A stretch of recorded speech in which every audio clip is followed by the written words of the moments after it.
Hey guys, welcome back with me again in this channel. On today's tutorial, I'm going to show you how you can insert row and columns in Google Spreadsheets.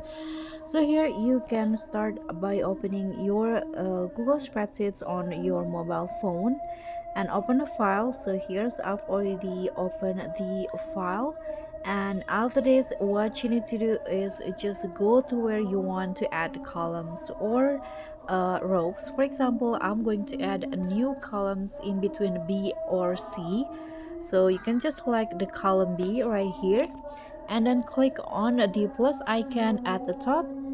Now you can see there will be this option, insert one column left or right, so I'm going to go with right, and just like that a new column will be added.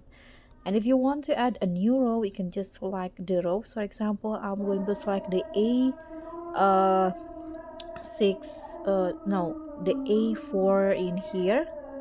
I'm going to add a new row here. So what you need to do is the same, just select the rows, click on the plus icon at the top, and there will be this option, insert one row above or below.